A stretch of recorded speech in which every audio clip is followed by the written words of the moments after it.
बिहार में बीजेपी बुरी तरह घिरी हुई दिखाई दे रही है। उस पर पहले से ही पूर्व सीएम नीतीश कुमार को साइड करके सीएम की कुर्सी हड़पने के आरोप लग रहे हैं और अब एनडीए के सहयोगी दलों ने बीजेपी के खिलाफ मोर्चा खोल दिया है, जिससे सत्तारूढ़ एनडीए में जारी खींचतान अब खुलकर सामने आ गया।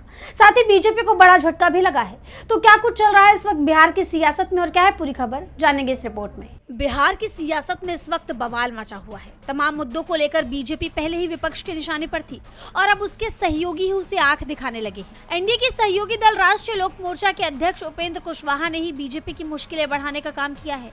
दरअसल उपेंद्र कुशवाहा के बेटे दीपक प्रकाश की कुर्सी पर खतरा मंडराता हुआ दिखाई दे रहा है। माना जा रहा है कि उपेंद्र कुशवाहा के बेटे दीपक प्रकाश का राजनीतिक भविष्य आधार में है, क्योंकि विधान परिषद चुनाव के लिए एनडीए ने 9 में से 8 सीटों के लिए अपने उम्मीदवार घोषित कर दिए हैं। इससे आरएलएन प्रमुख के लिए रास्ते लगभग बंद हो गए हैं और इसके पीछे बीजेपी की राजनीति मानी जा रही है। खबरें तो यहाँ तक हैं कि कुशवाहा पर बीजेपी की तरफ से अपनी मौजूदा पार्टी का विलय कराने का दबाव भी बनाया जा रहा है। वहीं अब ऐसे में उपेंद्र कुशवाहा का गुस्सा खुलकर सामने आ गया। उन्होंने साफ कहा है कि वो एनडीए का हिस्सा जरूर है, लेकिन उनकी दोस्ती सिर्फ जेडीयू के साथ ही है। बीजेपी से उनका कोई लेना देना नहीं है। उपेंद्र कुशवाहा ने साफ कहा कि मैं एनडीए के साथ मजबूती से खड़ा हूं और खड़ा रहूंगा, लेकिन भारतीय जनता पार्टी के साथ मेरा कोई वैचारिक जुड़ाव नहीं है।